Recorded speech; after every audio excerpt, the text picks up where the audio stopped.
Thinking about going live. There we go. All right. What's up, everyone? This is Isaac with Hunger Smash Fitness, coming to you once again with my very good friend, apparently, my block's strongest man, John Russo. We're becoming partners in crime doing this. And for now, we have Justin, who is the world's strongest Dutch American, right? Is that self-proclaimed? Self-proclaimed, but nobody has corrected me in 2 years, so we'll stick with that. There you go. Perfect. And then hopefully we have one more guest coming on in a little bit here, but we'll see if he's able to join us or not. So anyways, that is it for introduction. Let's talk about our channels first. Let's bring that up right here. So, John, you want to talk about your channel, or we can talk about mine? Yeah, let's do yours first. You actually had a couple hit pretty well this week, some training stuff. So I think why don't you go first and talk about that a little bit? Yeah, so I've been dabbling with the shorts a little bit, so it's anything under 60 seconds, and just posting like quick little videos just to see what happens with them. So if you look at them here, I posted a couple with kind of just normal titles, and then I posted one with a clickbait title, and then with normal title, just to see what the disparity would be. And it's quite obvious that if you turn your titles in such a way to basically make them clickbait, you get a lot more views than otherwise. So I was mostly just dabbling with that just to see. If you remember from last week, I lost my voice, so I haven't really been working on making videos for a little bit here, but hopefully that'll pick up again soon. To be precise, clickbait is when you don't deliver on the promise. So if you're delivering on the promise, it's just sensational. It's not clickbait. That's true. I always deliver. Everything I do, I always deliver. Which actually, with the Husafell stone, it's Rogue's shield carry thing that they made, which is a copy of the Husafell. Actually got 50 feet on it at 380 pounds, and I was surprised that it went that smoothly. So if I can find some different sleeves or something different, because the biggest thing is when you sweat, it just slides right through your arms. You know, painted stainless steel doesn't like to stick to your skin very well. So I need to find a different way to make it stick to me. Someone recommended doing like a tacky shirt, like a stone shirt or something. Maybe I'll try that, but it's very expensive, and I'm also Dutch, so there you go. I don't like spending money. I have to, but. Yeah, just a quick reminder, when we're not speaking, please mute so we filter out the background noise. I'm trying to do that myself. That being said, Justin, what do you recommend for Husafell? How does it work best for you? You know what? I've never actually had a problem. Actually, real quick, are you getting my background noise? Is that what you're saying? I couldn't tell whose it was. I don't know. Okay, because I know my family is kind of still awake and they're just walking around, but on the Husafell, every single one that I've had has always been stone. So I haven't had like a metal one or anything, and I've never had a problem with slipping. Now I've had some that were just super wide, and those can tend to be a real pain in the butt. But in my experience, like Orlando's strongest, we had one. It wasn't super heavy. It was actually just a load and just a pick up and load. 360 pounds or something. They called it the Stone of Pain. They even had it painted on it. And it was, you looked at it and man, the edges on this thing just looked gnarly. Like it was just let's just get a hammer and just beat this thing to hell and just see what happens. But you know what? When I went to go lift it, wasn't bad. Even some of the smooth ones, I just have the big arms, and I actually have fairly long arms for my size. I haven't had any issue with it, to be honest with you. I will have some experience coming with a metal one coming up in. It is the Pittsburgh strongest or strength of steel, and actually there might be one over here in Florida. I got so many competitions come up. I'm trying to remember which events are which, but one of them is a crucifix carry. And so that's going to be an interesting tournament of events. And so that will be something, knowing that it's metal, I don't really know how I'm going to train for it. There's not too many metal Husafeld's kind of in the area, but I don't think I'm going to have too many problems with it. Honestly, once I get it off the ground, it just kind of sits there, and that's about it. I'll get gassed out before my arms release. So Yeah. that's So just me. you talked about competing in Orlando, Pittsburgh. Where are you based out of? I am located technically Largo or like the Clearwater area of Florida, Tampa Bay area, but over in Pinellas County is where I live right now. Currently, where you see me at, I'm in New York. My daughters actually just celebrated their 2nd and 9th birthday. Technically, one's tomorrow, but they both celebrated their birthdays today with their families. So that's why we're up here with family. And then I'll be flying to Minneapolis for nationals on Thursday. So long week. Are you going to win nationals or just hoping to place? Well, if you have to ask. First of all, happy birthday and congratulations to you. Yeah, there you go. Thank you. Yeah, 2 and 9. Yeah, and you're close to me. I'm in New Jersey, so you're not far from my neck of the woods these days. Okay. Yeah. Okay. Yeah, we hit quite a bit of traffic as soon as we hit Washington. We drove all the way up here, exactly 24 hours from leaving my house to the time we arrived at my mother-in-law's. Yeah, it was fun. We cried a little bit on the way when we hit that traffic in Washington, but but it wasn't bad for my 2-year-old. She actually did really well, and we were thankful for that. Yeah, I've heard the furthest south I've ever driven is North Carolina, but I've heard several Florida destinations being about a 24-hour drive. So yeah, it can be crazy. So what else you got going on, Isaac? How did you? I think you tweaked that title, actually. It just said fail before, and you changed it, and you got a bunch of hundreds of more views on it. So, good going. Well, yeah, because at first I just put like fail 580-pound squat or something like that. And it got like 400 views in the first day and a half or something that it was up. And then I tweaked it, and it to too close to fail. I think that's what it is now. Yeah, too close to fail. And got another like 300 some views over the next 2 or 3 days or whatever. And every time I look at it, I think, because let me see on here. Yeah, it says 717 here on my app. I think it's up to like 800 something. So I think it hasn't fully updated on the computer yet. So I don't know, but none of my other ones are taking off. You can see, they're in the 20s or so. So yeah, clickbait works apparently. You got the formula. Just repeat the formula now. I know. I always feel guilty though, because I'm like, I don't want to clickbait something. I don't know. I'm too honest, I guess. I don't like trying to like trick people into it, but I guess that's the whole thing with YouTube, right? It's all part of the game. Yeah, you got to just trick them into watching you. So, Justin, you on YouTube at all?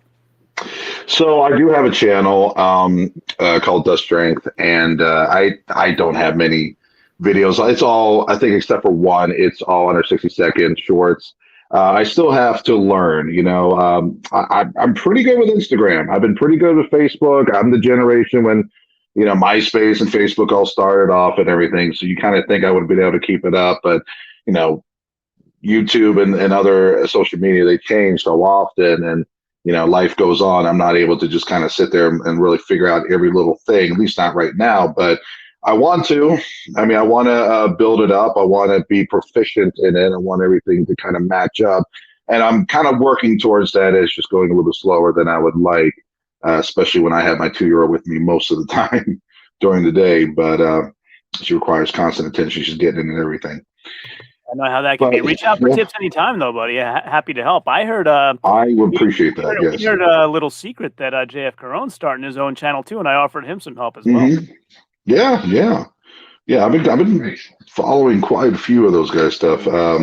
Very impressive, like how they're starting to formulate. Like, Brian Shaw's got his down pat. I'm getting notifications from everything that he posts all the time, whether it's strength related or not, and I'm very impressed with how his channel has been just shooting off over the last couple of years.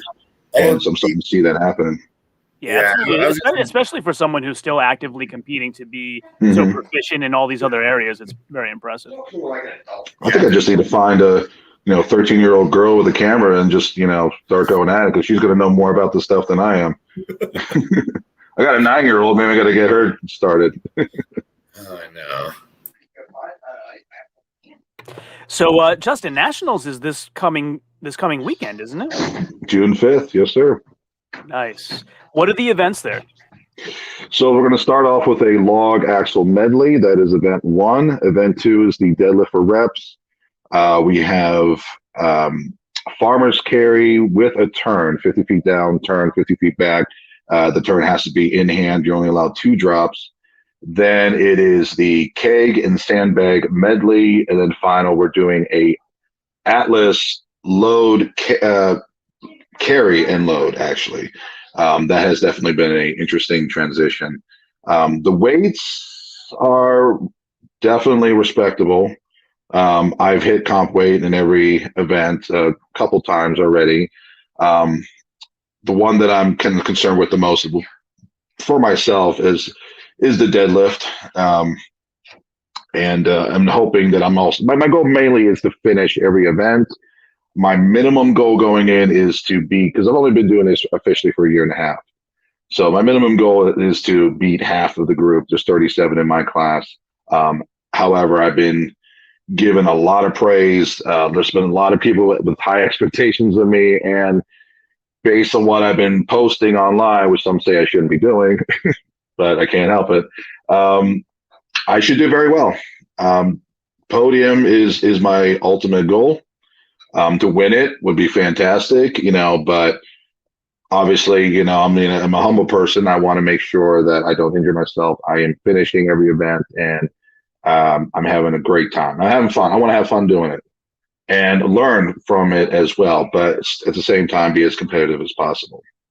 Yeah, is it a traditional 9-inch deadlift or something other than that? It is a 9-inch deadlift, 700 pounds for reps. In training, I have done 7. I did make another attempt, but this was 2 days after doing some heavy back exercises, which included the farmers itself. I barely could have gotten one. I couldn't even get one off the ground. My back was just too tired, too shot. But based on how I've trained up to it, I am very confident and hopeful to get double digits. I have been told by Tim Kovac, who is the main person running his Minneapolis's, his Minnesota's Florida State chair for United States Strongman. He's also the one that's promoting nationals. And based on just some conversations I've had with him, like double digits would definitely put me in a really good standing for that. And I'd like to get 12, 13, honestly, whatever I need to get. That's the bottom line. But I would, whatever I can get. But it's my back is my biggest concern. Once my back, last time I did it, I used too much back and kind of rounded out, and it just kind of put me out of commission for the next day or so. So that's my main focus, is to, even if it means sacrificing a rep or something, just to keep my back straight. The last thing I want to do is hurt my back to the point where I'm not going to be able to do the other events at all, or at the very least effectively. So that's kind of my main concern. But I've been resting a lot right now. I've been eating right, except for the amounts of cake that I've had today. And but we'll see. We'll see what happens. I'm actually pretty hopeful. I got a good entourage of friends who are also going to be competing to help boost me up, and vice versa. So I'm going to be excited. I'm just not looking forward for the 3-hour plane ride there. Well, and for the person sitting next to me. Yeah. Nice. Well, that's one of the things that, if you look at a lot of the successful strongmen, they're not winning every single event, but they're placing, high up, top 5 or whatever, right? The size of the competition, at least, too. But they're placing fairly towards the top in every event, and that's really what helps win the competition overall, because it's not one event, it's a bunch of events, and you just have to get more points than anyone else over all of those. So right, I do have a goal in mind, now is to place as high as I can on the first event. Now, because there is so many competitors, like a typical strongman competition, when you place first in the first event, you go last in the next event, and you get that little competitive edge. In this case, it's just because there's so many competitors, It's not that they can't get the roster in the right order for the next set. Is that all the competitors are probably not going to remember, okay, who am I behind? Which person am I behind now? And everything. And that's what they told us. So they said, we're just going to keep the same order throughout all 5 events, which kind of sucks if you're in the first place mode. But at the same time, you kind of know where you stand. You know where you're at. You just have to kind of, you know which time you have before you go into the next event. But the first weight is with the log and axle is going to be a 300-pound log, 320-pound axle. The log I can do for days. I'll probably be able to Viper press it a few times. The axle just is the transitioning from chest to here. I sometimes get stuck. Sometimes it's flawless. Sometimes it gets stuck. So my goal is to hit a minimum 4 as upwards to 6. If I can really perfectly Viper press that log, I believe I can get a 6 total reps in that. And in 60 seconds, that actually would be very good. I know there'll be plenty of people that's going to struggle with just getting 1 rep each. So that will put me in that top 5, very least top 10 by doing that. And hopefully it'll set the pace for the rest of the competition. Yeah, and I have a follow-up question about that, but real quick, just want to take a second. I see my buddy Tyler Haynes, World's Strongest Blacksmith, in the comments. What up, Tyler? So I wanted to ask you, are belt cleans allowed? And how do you feel about belt cleans for Axel? Well, I have a natural belt built in, and I don't really, what I mean is my stomach here. I'm not against it. I guess there are competitions that allow it, and there's some that aren't. I personally have no feelings either way. If I can understand for the more fit strongmen or individuals that don't have like the build-up core as some others do, sometimes the belt is your really only option. I mean, unless you just kind of really built up that, I guess, calluses or that muscle in that area or figure something else out. That might be their only way to comfortably get it up. So, I mean, whatever you need to do to get the weight up, that's all fine with me. But if the competition doesn't allow it, it doesn't allow it. So you have to figure something else out. I personally don't. I try to just basically row it up until I can just get it set right on my lower chest or upper stomach, and then I just get it the rest to my shoulders. Yeah, another thing I was wondering about, Axel and Isaac, you might have experience here too, is I hear a lot of athletes say, if I can clean it, I can press it. It's the clean that's hard. And, I'm just a guy working out in my garage, but I've never experienced it that way. Like, the press is always harder for me. Is this a common thing where most athletes, if they can clean it, they can press it? No. I mean, a lot of, I'm just going to speak my own. I see that all the time. I personally actually can have more difficulty with the clean. Once I get it here, it's going up. It may not be pretty sometimes. I might rush it, but it will go up. There's no doubt about that. And that's why I want to shine in that first event, because I am a presser true and true. I'm even going for a record coming up next month. But yeah, it's a completely different thing. I mean, you might have the back support, you might have the biceps to kind of bring that in for an axle clean and press, but you might not have the chest or the drive or the triceps to be able to complete that press. So someone who might be a really awesome deadlifter is not likely to be a really awesome presser, and that's that correlation. I'm not the best deadlifter, and I don't think I ever will be, but I'm going to be very competitive doing so. I actually plan on doing 1,000 here in about 4 months for Static Monsters. But pressing, nobody has recently come close to any of my presses in my competition. I'm not saying there's not people out there, but in people I've come across. I was going to say, did you see Bobby Thompson's? I was going to say, you get those unicorns once in a while, like Bobby, who can deadlift and press. Yeah. I know. There's definitely some out there, and I'm striding to be one of those. Hopefully within the next year of training, we'll get there. But again, I'm just saying within my own little world of people I've come across personally, and that's just, if there's a pressing event, that's my event, and I'm going to at least do the best I can to make sure that stays mine, and then move on to the next and try to be less than mediocre in the rest of them as best as I can. Yeah, speaking of that, do you usually like the two-handed pressing events, or do you like Circus as well? So Circus has been relatively new for me. I first started this past November for Florida's Strongest. I was feeling it, getting pretty good at figuring it out, and then I end up getting sick with the rest of the world. Around that time, I ended up having to bow out of that competition. I actually was better by the time competition started. I believe it was December 12th or 17th, one of those two. But I was 3 weeks out of the gym, and it was a very heavy competition. So I just like, you know what, let me just really recuperate and get back into the next one.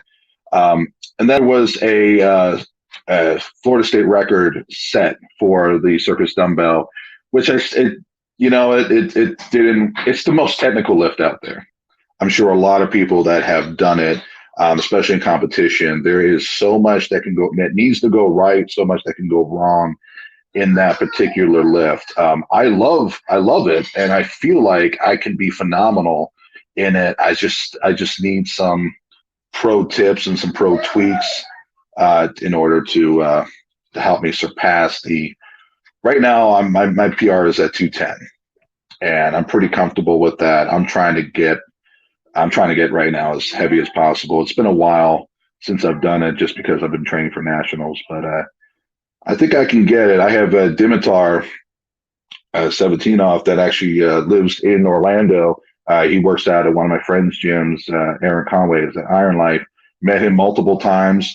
I've gotten him. Actually, he's willing to train me in that, and so I'm definitely going to take him up on that offer and meet with him up in Orlando and see what happens, man. See what he can get me to go up to. Yeah, an incredible mentor there for sure. We Absolutely. We had a couple of good guests with some great pro tips on. I have the videos on my channel if you want to go check them out. One was Leif Ingalls.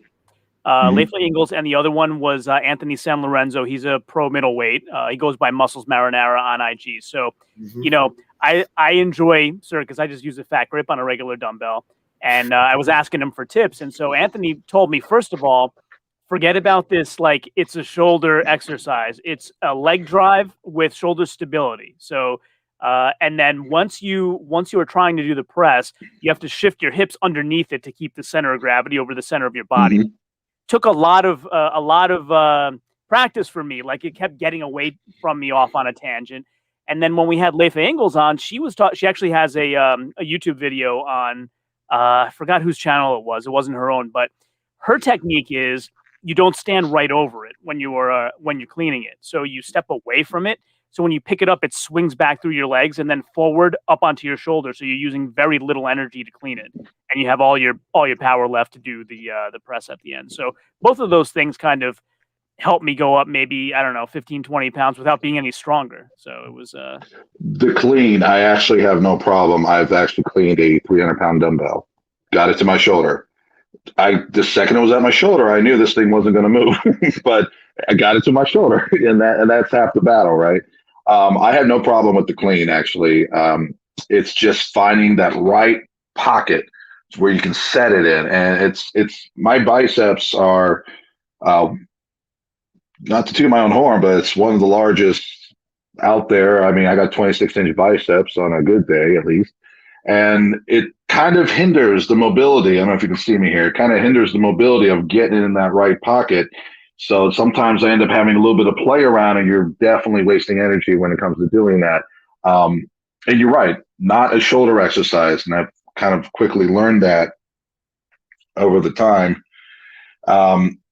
that it just needs to be a kind of like, I mean, it's basically almost like a jerk. I need to like dip down and be able to just kind of confidently follow through with that. And that's kind of where I've been lacking a little bit is it's a scary thing. A lot of things can go wrong with that. And I'm sure you can contest to that as well. Yeah, absolutely. Ronnie's trying to join, by the way, and Isaac's more than likely getting him on. Yeah, I just saw that. I'm messaging with him right now. I'm still listening though, Justin. Don't worry, I'm not ignoring you. Yeah, So, Justin, you were saying deadlift may be the one you're a little worried about. Overhead pressing is the one you're really excited about. What other events there do you feel like are yours for the taking? Well, the sandbag and the keg are not going to be an issue. The weights are not a problem. I got really good gloves. Just picking up the keg, I've had the pleasure of finding one that was 318 pounds. Now I got 325 as the keg. 7 pounds is not going to make much of a difference with that. Getting it to my lap, picking it up, the thing's not going anywhere. I may not be the fastest, but I'm not going to struggle carrying that keg across 50 feet. I am excited that I'm probably going to surprise some people about how fast I'm going to be able to get back to that sandbag. And that's what I've been explaining to is what's really going to make or break the difference between a podium finisher and someone who's not. Is as far as that event is how fast someone's going to come back running, sprinting. Typically the super heavyweights, we're just kind of lollygagging our way back, which is kind of that stigma to us. But I'm prior military. I do fair amounts of cardio, and for being 420 pounds, I can move pretty quickly, at least for short distances, but I can move pretty quickly. So getting back there, if you looked at some of my recent videos, I actually just posted within the last week on Instagram, I actually figured out how I need to lift the sandbag itself. I had a good friend invite me to his gym, and he had an exactly 300-pound sandbag, which is what we'll be using in competition, and also actually ended up being the Cerberus sandbag as well. So pretty much exactly how it would be in comp.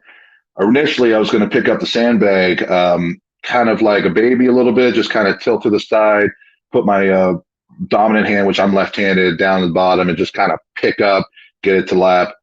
I can do that with a 250, but with 300, it was a no-go.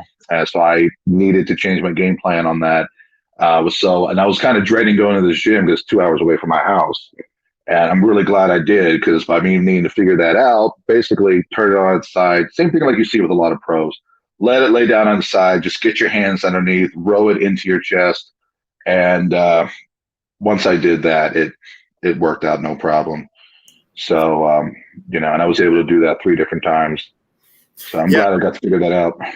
Yeah, definitely. I was going to say, because I just bought Cerberus 300-pound sandbag, and I ended up putting pretty fine grit sand in it. So after I filled it, let it dry and everything, it's like 332 or something like that. I packed it pretty full. That thing sucks. The first couple times trying to figure out how to pick it up and everything, and I finally got it where I could pick it up and do some carries with it, and then I was playing with it and finally got it where I could pick it up and get it onto my shoulder as well. We're not allowed to shoulder it. Well, yeah, I know for competition, but I just wanted to see if I could. But man, that kills your upper back when you're doing front carries with it right there. I don't know if that's just me or if that's everybody, or I don't know. It wasn't bad. It's like if I can get it up, I'm good. I just need to get it up. And now this last video that was just playing right there. I mean, I was going too fast where I didn't make sure I had the proper grip on it, but it's just getting it up. And if you looked at the second video as they were playing, it came up much smoother. And hell, I was practically almost rowing that thing straight up into my chest, like kind of a lot of times do with a single motion Atlas stone. It just comes right up. Like some people are just kind of shoving it into their knees. I'm almost just fully lifting it. But see, my hip mobility isn't ideal. So if you kind of notice, my legs are spread pretty wide, and I do the same thing with the Atlas stones. So sometimes I have to take that extra second as I'm lifting, and I got to bring in the leg to allow the table or my lap basically to table that bag or stone for me to get a proper, see that leg comes in right in. So I have to be able to pick it up high enough to get that leg in. Now, once I'm down 50 pounds now, by the way, and once I lose a little bit more, that kind of gut gets a little smaller. I might be able to I'm going to better train my hip mobility in order for me to not have to be as wide. Hopefully I'll get a little bit more power that way.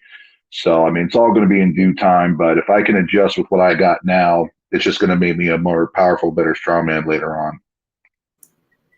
I see that you're using gloves too, because I've tried using like those well, they're like the $4 gardening gloves or whatever with the rubber grip on them, and they slide around like crazy. Even if you get them a size too small and duct tape them to your wrist and everything, I can never get them to fit right. Which gloves do you use? These are Mechanics Rough Grip gloves from Lowe's. That's exactly what they are. Hey, Ronnie. Hey, What's up, how you Ronnie? doing? Good. Good. How are you? Good. Good, guys. Good to see you, guys. So, I guess before we continue on, Ronnie, now that Justin's had a chance to talk about himself for 30 minutes, Ronnie, you want to introduce yourself a little bit and just talk about how you got into strongman, favorite events, all that sort of stuff. Okay. Yeah. So, like I said, my name is Ronnie. I'm from France, originally from Algeria, North Africa, and I started doing strongman like almost 3 years now. I was a powerlifter pro, and I always loved strongman. And since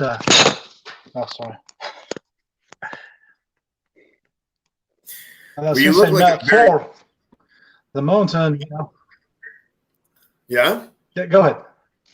Well, I was gonna say you look like a very strong man. I was looking at your Instagram, and you've got some pretty crazy lifts on there as well. Yeah, man, I try. Like I said, since I met Thor, the mountain in Las Vegas 3 or 4 years ago, and they advised me to start doing strongman, and that's how I started doing strongman. It's because I trained with the mountain, the Icelandic guy, Game of Thrones. Can you hear me, guys? How'd you like training with him? Yeah. Oh, that was fantastic, man. Like 3 years ago, I think in Las Vegas, we did the overhead press. Then we did the deadlift together with Larry Woods at that time at Stanford. That's how. Yeah, I love it to do strongman and everything. That's how I started doing it. So, yeah. Very cool. And you have a very recent success, do you not, Ronnie? You're Oregon's strongest man. Is that right? Yeah, is that right? Like 3 weeks ago, I think. Yeah, I won the Oregon strongest man. That was my first title in strongman. I was very happy actually. Yeah, that was my first title ever in strongman. So, I remember last competition, full competition strongman, I become like a 10th. And this year I won the Oregon strongest man. So. Progressing, but I built a big base in powerlifting, for a lot of years. So it comes fast in a strongman, the strength comes really fast. So. That's pretty good to be able to win it that quickly into the sport too, to claim that title. What, Ronnie? What were the events in that contest? Viking press. We start with the Viking, which is I'm good in the pressing stuff. So I won the events. I come first in the Viking press. Like we had 400 rounds, 12 reps, and then I won the events. And then we had deadlift, which is not my best. I'm still working on my deadlift. And then it became like a second deadlift. And then we had medley, like keg carry. And then I won the event too. And we had the stones, Atlas stones. So. Did you not win any of the events, or did you win all of them? No, I won 2 events. I won the Viking press, and then I won the keg carry. Oh, okay, gotcha. First, Yeah, and then we have like the car hold that becomes second, and then in deadlift I become second too. The stones become I think third. That's pretty good, though. That's impressive. Yeah. It was stone over bar. Yeah, the stone over bar was very heavy. They give us like 400, and then it's not my bad. I never lifted in the stones, so it was very hard for me. So I think there's need two people. How tall are you? The stone. I'm a 6'2", 6'2". Okay, so you have some. Yeah, I'm not the. Yes, exactly. So, are you guys understand my accent? Yeah, absolutely. Yeah, absolutely. Yeah, we can. I'm surprised you understand my New Jersey accent.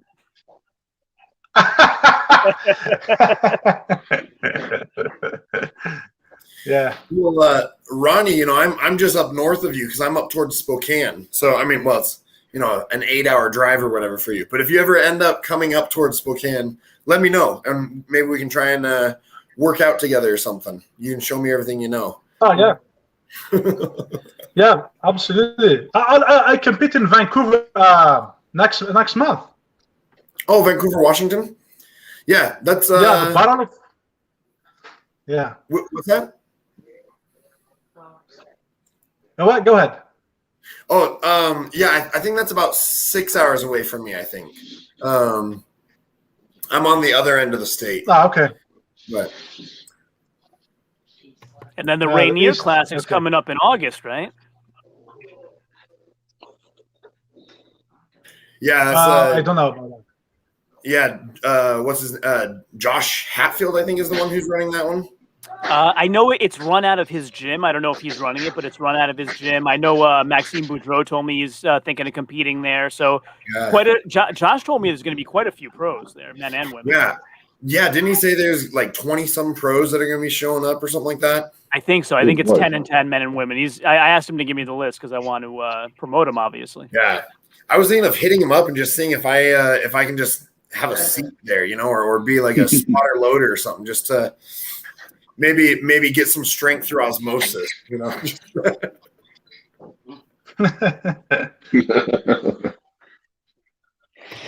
So Ronnie, how long have you been in the States? You said you were originally from France and then Northern Africa before that? Yeah, Algeria. I'm originally from Algeria, okay. North Africa. Yep. Yeah. So how long have you been in the States? 2 years now. I mean, yeah, I'm new in the United States. I moved here like 2 years ago. So. And you were already doing powerlifting back in Algeria and in France? Oh yeah, in France. I started doing powerlifting in France. Yeah, I was like, I did like powerlifting 10 years or 11 years ago. Yeah. Nice. I switched to do like strongman when since I come here. I moved here in the United States because in France it's not like a big sport there. So we don't have a strongman gym there.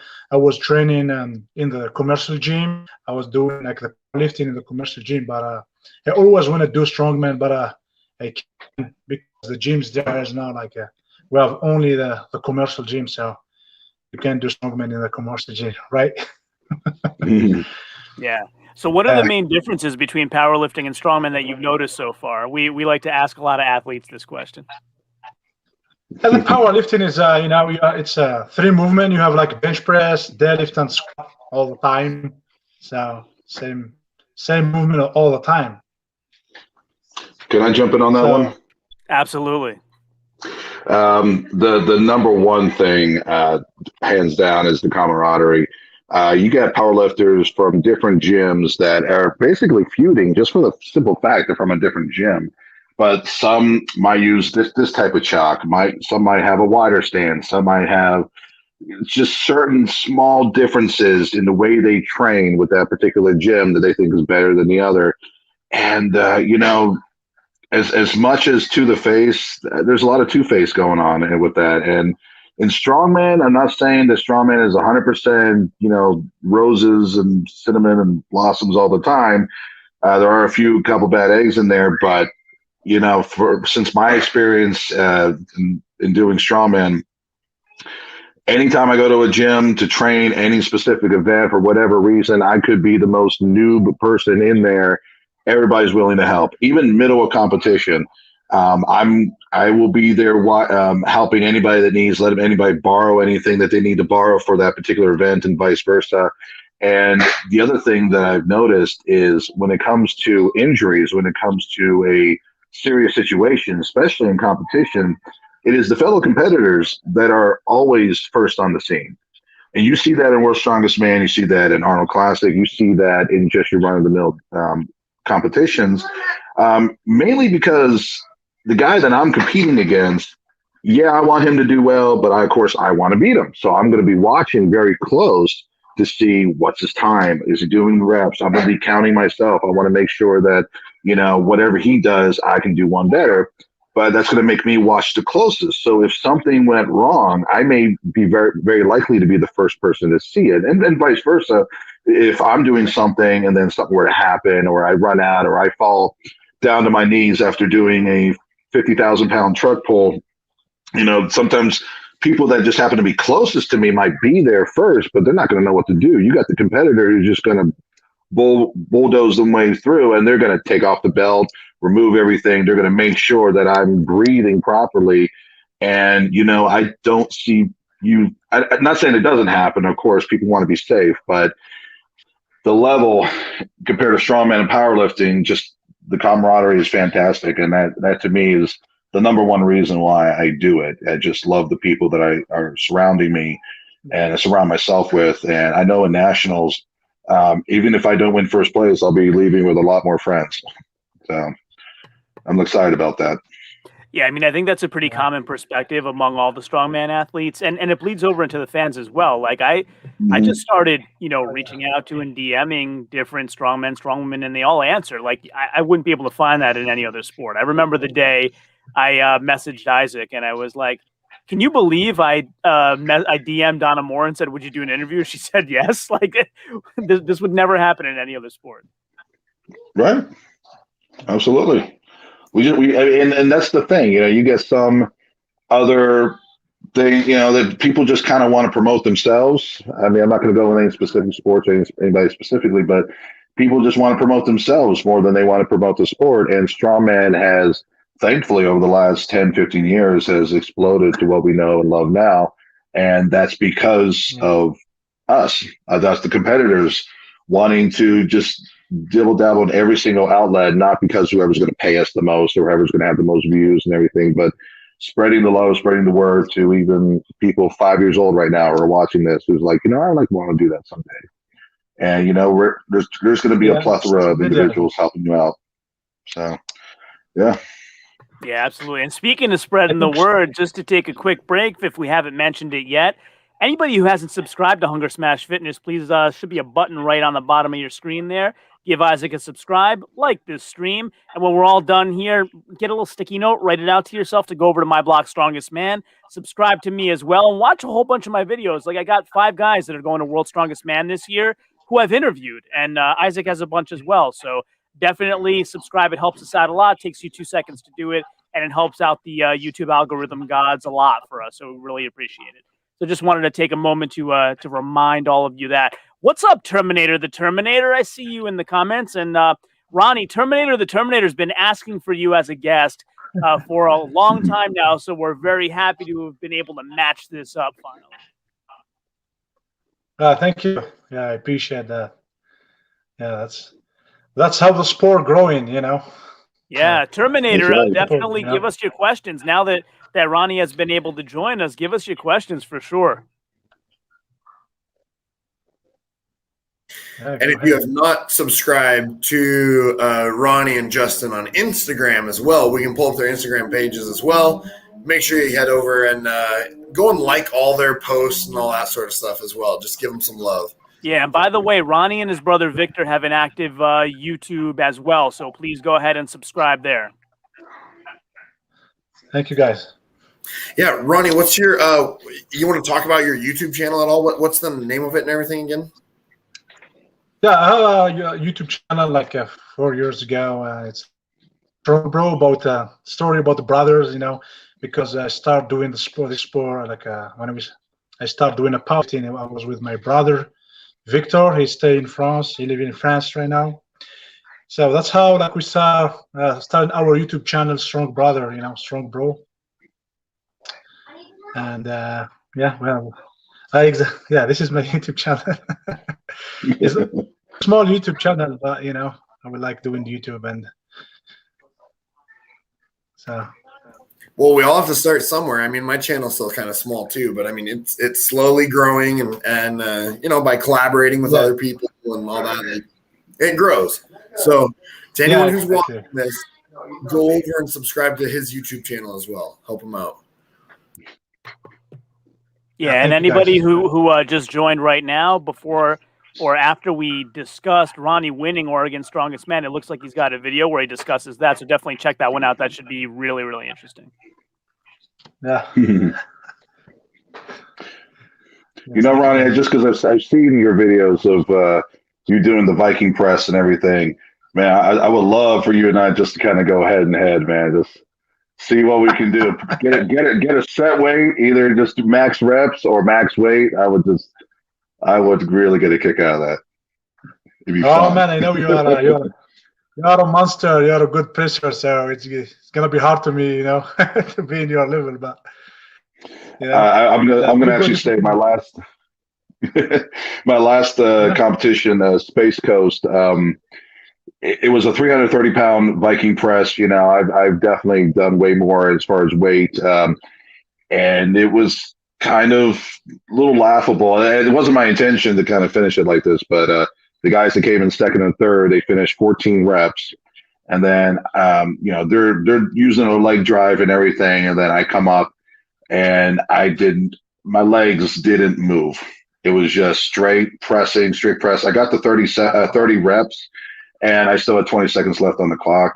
I just kind of stopped at that point because it was the first event, and I had more events coming up, so I wanted to give myself a little bit of time to rest. But I was very proud of that moment, just considering how far I've gotten with my Viking press. But I'm curious to see how much I could have gotten or how heavy I could really go. I think I'm at on a Viking press, one rep, it was 475, and Nick Best was there actually holding down the press to make sure it wasn't moving around. And so 475 was my one rep max that I've done so far. I think I can go a little higher than that. I did 12 reps with 400 pounds. I think I can do like around 500 or. Yeah, probably. I mean, this was a little while ago, so I mean, like I said, man, I'd like to see you and I go at it one time. So come on down to Florida, man. I got a perfect Viking press set up for you. We would all like to see that. Yeah, like I said, I'll be there in November. Yeah. I might join you. I might join you. Yeah. We'll see. Once the registration opens up, I'll be doing it. Speaking of, I'll be in Florida in November for official Strongman. The official Strongman games, yeah. I'll be doing the registration for when it opens up in July. So based on numbers I've seen and heard from other competitors, I think I a respectable shot in that. Yeah. Nice. So speaking of Viking press, this might be a controversial topic, but do you guys have perspectives on 2017 World's Strongest Man, Eddie and Thor? Oh yeah, I watched all the Ronnie, you go first on that one. Yeah, say that again.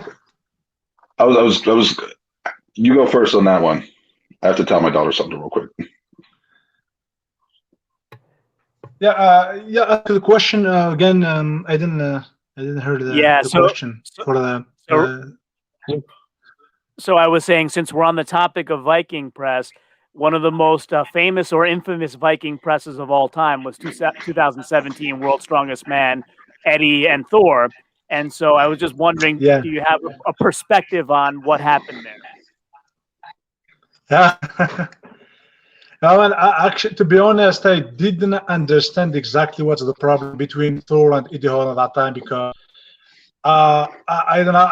I like Eddie Hall can win the Viking press easier. You know, he's amazing presser, and he's going like he tried the world record in log lift. So I'm sure yeah, Eddie can beat easier than Thor, and but sometimes I agree. I don't know what's happening exactly. What Eddie Hall, like he said, like a Thor, he cheated a little bit. So I know Eddie Hall can beat Thor easy. In the Viking press. So Yeah, I'll agree with that. I don't understand what the controversy really ended up being. I think everything was pretty clear in the videos. I've seen it from multiple angles. I saw the show on Netflix. I saw it when it happened on TV, of course. yeah, And Thor showed Colin Bryce of say this is how I look, this is how I am when I come to lockout. It wasn't a perfect lockout. That was his I guess handicap with his mobility. So he explained that and he showed that. Okay, great. Well, Colin Bryce goes into the competition and he gave him multiple warnings, saying it's your last one. And when because Thor went first, and when he was done with his set, he was happy. He was phenomenal. He was very happy with what he did. exactly. Eddie Hall comes in and did what? He did one more, couple more than what Thor did. Eddie Hall was so consistent, so focused. So if Thor did 5 more, if the 4 that Colin Bryce took away was taken away, well, Eddie would have still done 5 more. I'm very confident in that. He would have done what he needed to do because that is an event he is very comfortable with. And Thor was perfectly fine with his progress that he did in that particular event until Eddie went. And then you can see all his whole entourage that he had. And there's nothing against Thor and everything. We're just talking about from what was seen. I have a lot of respect for him, especially meeting him back in 2019. But a lot of little yes men that he brings with him. They're all going to say, "Oh, you should have won. You should have won." And that just kind of sparked everything up. And I think it, like any competitor, when you did well, you did everything you're supposed to do, and of course, somebody's now telling you, "Hey, you didn't do.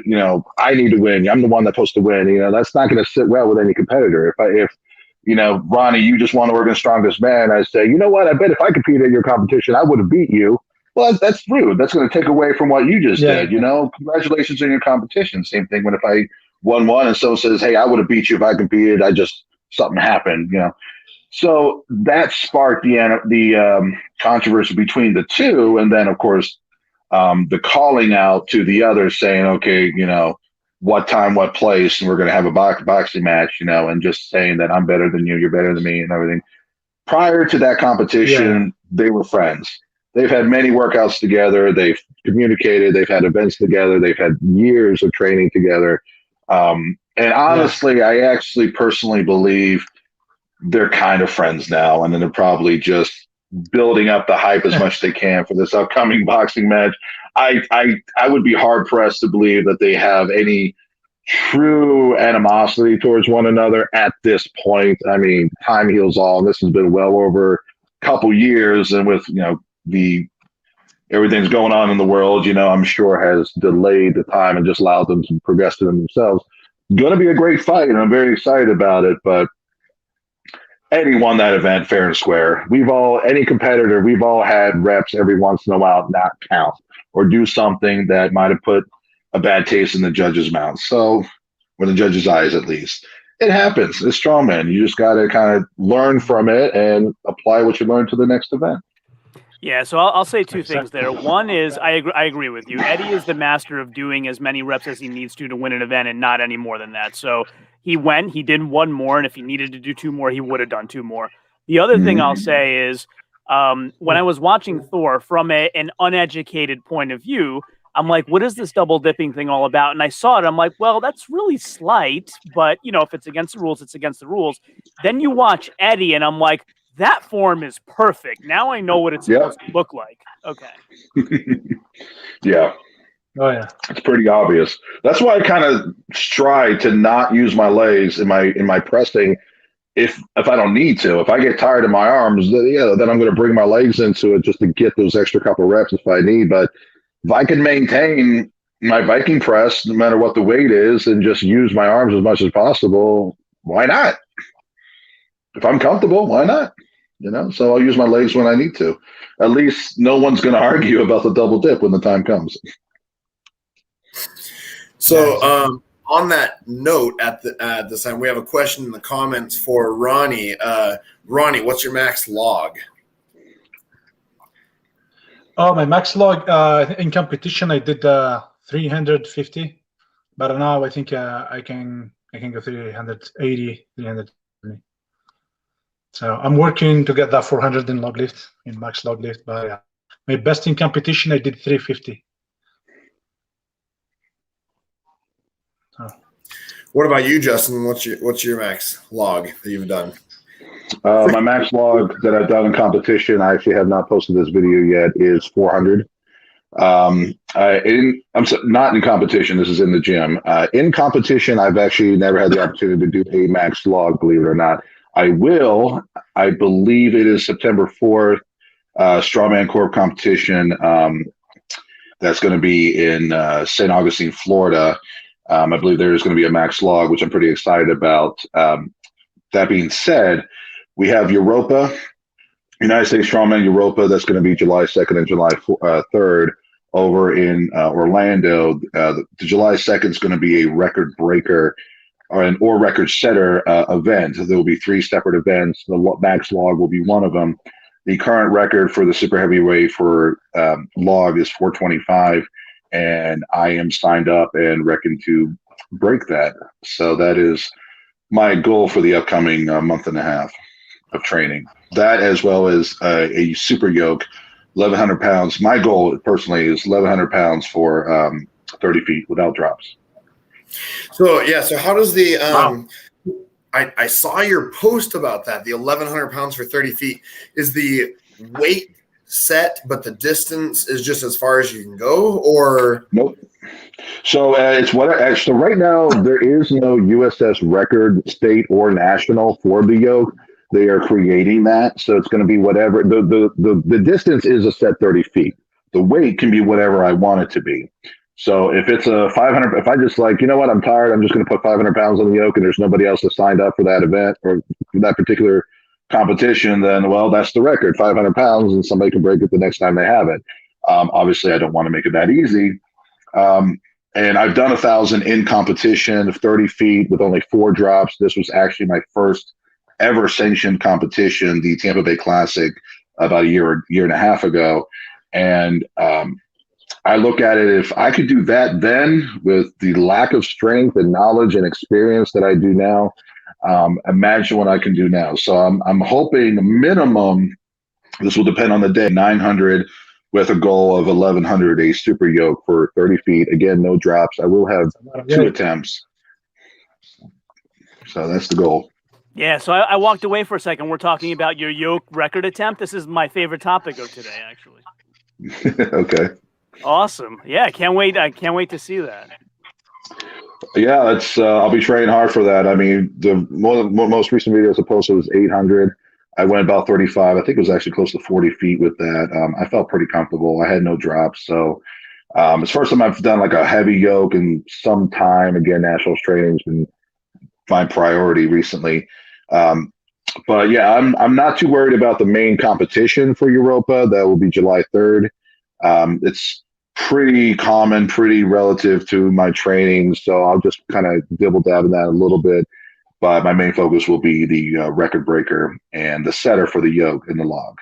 So that's where I hope I will make my name, and will be a good start for the official Strongman game. So if I can break that record, I think I'll have a very good chance in getting into the OSG coming November in Daytona. Yeah. How often do you train? Oh, I was gonna say, how often do you train yoke then? Because I've tried training in the past, and I just feel like it takes me longer to recover from training yoke than training a lot of other stuff. Not really. I tend to do a decent, not a lot, but a decent amount of leg exercises prior to doing yoke. Lunges, a moderately heavy squat prior to doing, just to kind of get my body used to the weight on my shoulders and get the blood pumping into the legs. Typically, I mean, my routine, it's very specific. I have a light week, I have a heavy week as far as just going to the gym Monday through Friday. Light week is a Monday through Friday, don't skip a beat in between. And then my heavy week is every other day, but same routine with a little bit less accessory stuff. And then I will train twice in the weekdays and then once or twice in the weekends, a strongman event or two, depending on the timing and how they correlate with one another. Yoke will be at least once, maybe twice a week with that. I'll sometimes go light, but I will go heavy at least every other training session. And heavy might be 800 to 900. I don't hit 1,000 too often, but I will be. Goal in mind is to hit 1,100 at least twice prior to Europa itself. I'm a big proponent of hitting comp weight prior to competition. I know powerlifting is a different thing with that, but I need to mentally know I can hit something prior to me going to competition, then just kind of work on the form and the technique before the competition arrives. So it kind of takes the mental stress. I'm like, well, I hope I can do it, out of the whole factor. That's me. I mean, I'm sure some people might disagree with that notion, but it's interesting you say that. Some strong men don't approach it that way. Ronnie, how about you? Do you like to hit comp weights before you go to comp, or not necessary? Not necessarily. I always like do like a PR, go for very heavy in the competition. But yeah, I go in the gym always like 80%, 70% in the gym, and then when it become competition, I go 100%. So I always hate big PR in the competition, but to keep my body healthy with no injury, and because I have now a lot of experience in the other sports, a lot of injuries, so you need to train more. And then actually, I always love to go 100% in the competition. So yeah, but I like train heavy in the gym too, but not 100%. Always like 70% or 80%. So yeah. It's interesting. The other nuance of yoke that I think some people, the layman, doesn't notice is the clearance underneath, and different strongmen have different preferences. So Justin, it looked like you had substantial clearance underneath your yoke. Some people like it to be like real close and don't want to lift it very far at all. So question for both of you, like, how do you decide crossbar placement so that you can make the clearance underneath the yoke what you want it to be? I personally will choose just at about nipple height. For me now, I actually had the honor of I spent almost an entire day with Nick Best. I did a Toys for Tots, if you will, kind of competition or event called Lift Miss. It was back in December, and Nick came down as a kind of a guest speaker, or just someone to kind of bring more people in, donating money and toys for the holidays. And he was like a guest judge. You got to have lunch, dinner with him. So he was asked by the promoter of that competition if, hey, would you mind doing a yoke seminar for anybody who's willing to listen? And he did. And he gave me some great pointers that I do use now into my routine. One of which to me did strike me as a little odd. Don't hate me, Nick. But he was telling me to bring that bar like very low, like almost uncomfortably low. Like it was to the point where it was kind of between the nipple and the belly button line. And it was, for me, it was like, this is almost uncomfortable getting underneath it. It's almost feeling like a squat to be able to stand up with it. And it felt like just too much, especially if you're going to do like a super yoke. I feel like you want to have the least amount of stress to get it off the ground as possible, but yet still enough room to when, if you have a light stumble, but one you can recover from, if it's too low and that implement tends to hit the ground, you're going to have that little recoil, and you might not recover from that, and then you're more likely to actually end up dropping it, especially if you're doing an event where you can't drop at all. So I want to have a decent enough height, and basically with the height that you see in that video, to where I can handle enough sway without having to worry about it dropping or hitting or running the risk of that. So and it takes away anybody thinking that I'm going to slide the weights through. It's all going to be completely centered on my shoulders, and I'm comfortable with the height that you see there in the video. And that's probably the height I will do, possibly one notch lower when it comes to the 1100. Yeah, it's interesting you say about the sliding because at last year's inaugural Shaw Classic, somebody, I won't say who it was, did a slide across the the finish line. And I'm like, wait a minute, is that allowed? So it's interesting that you bring that up. But Well, I think I know what you're talking about, but remind me, did it hit before the line and it slid? I think Or so. was I mean, I could be wrong, but I think it did. Maybe, I don't know, a foot or so. It wasn't like a Yeah, 10 I thought it hit like 6 or 8 inches before the line and then slid across, and they still accepted it. But so now that's controversial. Controversial. Yeah, I was gonna say it could depend on the judge. It could depend. Like, I have a feeling Magnus probably would not allow that, but other judges might. Like, I don't know. It's not my call, I guess. So. Yeah. For us, we don't have to go completely through the line as long as the front of the implement passes the line.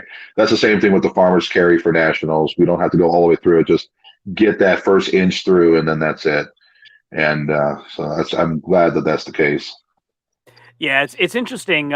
Nick Best is a good mentor for yoke. He's very good with yoke. But if I had to pick like my dream coach for yoke, it would be Rob Kearney. I mean, that guy is unbelievable. Yes. I saw him training with Martins Leases once, and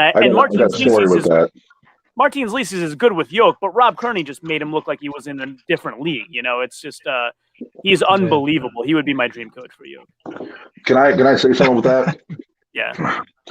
In 2019, I grew up in Bradenton, and that's what started started Strongman for me. Was I've always been interested in Strongman. It was actually 2006 that I decided I wanted to one day be that, but I never knew the right people, had the right gyms or the experience, or knew where to start until World's Strongest Man came to Bradenton, and I just started meeting people, and everything just skyrocketed from there. But going back to Rob Kearney and the yoke, I was there all 4 days in the 2019 World's Strongest Man down in Bradenton, again, where I grew up. I met and talked with every competitor I can come across with. I had a long conversation with Colin Bryce, and in that conversation through him, I also found out I'm related to a podium finisher, by the way, of World's Strongest Man. That's also coincides with my last name change. If we can get into that a little bit if you want. But when I was watching the event of the farmer's carry, which went into a yoke, which went into a super yoke at World's Strongest Man, I want to say it might have been the first or second event. Rob Kearney was in the first group that went at the time, and they had the yoke, the first yoke, I want to say was just at about 1,000 pounds. I think it was like 960, and then it went to a 1,300 pound super yoke. And Rob Kearney was the only one that was the fastest. He was by far the smallest individual at that time, and probably still is actually in World's Strongest Man. But he was the only one that actually did the yoke, did the super yoke without any drops, by the way.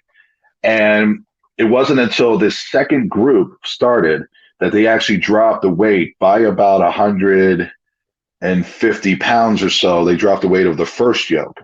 And then the rest of the competitors did that by then. I don't know if that's something if you actually watch World's Strongest Man from the very first group onto the next one, you can actually see, if you look at the place, you can see the difference that some have less plates than the rest. And to me, that really solidified how awesome of a person, it doesn't matter whether the sexual orientation is and everything. I know that some people have little issues with that, but it doesn't matter. Strength is strength. And for being the smallest individual, I mean, that just amazes me that he actually did the heaviest medley within that farmer's walk and carry without any issues. Whereas I think there was 2, 3, even Hathor himself injured himself in that event. And it's still to this day impresses me. And I agree with you. He is somebody that based off that, I would love to sit down with one time and train some yoke with and just get some pointers from him. His motion is just so efficient. It's unbelievable. Like some people, understandably so, pick up a yoke and struggle with the first couple of steps. He's just off to the races from the beginning, like he was born to do it. Yeah. Very fast. So Ronnie, what's your perspective, Ronnie, on clearance underneath the yoke? Justin gave us his perspective. Do you like the bottom of the yoke to be close to the ground or lots of clearance? Oh, yeah. Oh yeah, yeah. I like have my yoke very close to the ground because of more stability, and then I can run very fast like that. It's easier to control the yoke. And I tried them both, but when I have like my yoke is like closer to the ground, is very easier for me, and especially to control the yoke. And just I need to push the yoke a little bit, and then I run. I go fast like that. So when you have your yoke higher, I think for me, it doesn't mean like works for everybody, but for me, when I have like my yoke higher a little bit, the yoke starting like to move a little bit, so we can control really well, especially when the yoke is really heavy. So yes, I would say my yoke is always better when is very low. So I feel comfortable like that, and then I run very fast like that. So. And then in Officer Strongman, we have 1,000 in the car walk. I never did 1,000 before. Actually, I just lift 1,000 in the same class, but I never run with 1,000. I'm working on it. So yeah, I will try 1,000 in the yoke, like to see how that feels. That should be awesome. Official Strongman Games didn't happen last year, so it's good that it's back this year. Do you guys know, is it going to be live streamed? Yes, it will. Oh, be. yeah. Good. It will be. Yeah, that'll be exciting. Yeah. So it will be, but go ahead. Oh, no, go ahead. You first. Yeah, it will be because in the website of Officer Strongman Games, it's not like live stream like Rogue Fitness or something. It will be in the website of Officer Strongman Game. So you need like to subscribe or to sign up for to watch the show. Gotcha. Like Giants Live and everything. Yeah, it's gonna be in the website. So. I was gonna say before we go on, we have a couple comments that we should get to. Terminator, he says that Ronnie, you're gonna finish top 3 at OSG. So I guess now you have to. No pressure. No pressure at all. We like putting pressure on people here. I did that to. I told JF he's going to win World's Strongest Man. No pressure. Yeah. Yeah. And he will. He will too. Yeah. Yeah. And then the goal in. Yeah. Oh, what's that? Yeah, the goal in Officer Strongman, if I can do a final, and compete the final Sunday, that would be fantastic for me. Good achievement, For now, I'm just focusing to do the final. That's what I want to do. And since I do the final, and then maybe we'll try to do the top 3 or something. But yeah, the first thing is I need to do the final. So yeah. We have we're gonna compete 3 days, like Friday, Saturday, and Sunday. So Sunday only the top 10 compete Sunday for the final. So yep. So the goal is do the final first, and we'll see. Go from there. There you go. Yeah. Yeah. Then we also had some other comments. Let me see. Here's one. World Champs Blacksmith. So he says he incorporates a lot of quarter pin squats to help with his yoke. Ronnie and Justin, do either of you do a lot of pin squats to help with that, or do you just do yoke walks, or what do you like to do for accessories for yoke, I guess? I just do a lot of full squats. I will sometimes do some quarter squats with extra heavy weight, actually, now that I think about it. I will do that with the axle bar. Not too often do I train that. It's kind of more of a time thing, a little bit of a time constraint, but there's almost every single gym I have access to me has a yoke. I'm a big proclaim of kind of practice as you compete, so I would rather just put on a bunch of weight on the yoke and just lift from there. The bar and the yoke is 9 times out of 10 thicker than any bar you're going to find in the gym, so that's typically what I would do, is just kind of practice the lift up that way. Yeah. Widen stance, narrow stance, and find that little happy medium and get that muscle memory. So if you have to carry it down one way, but then have to carry it back, you want to make sure you're quick but efficient in that turnaround, and that tends to help a lot as well. What about you, Ronnie? What sort of accessory work do you like to do with yoke? Yeah, so for me, I would say yes, squat works really good for the yoke. That's how I progressed the yoke, because before I didn't have like a yoke, so I was just doing like a trap bar and walking with a trap bar and squat.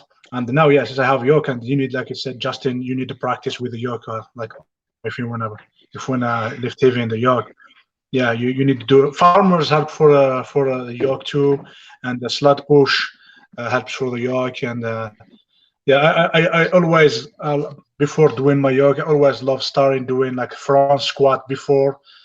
Make sure that the quad and everything is warmed up, and then practice with the yoke, of course. So yeah, just practice, and practice.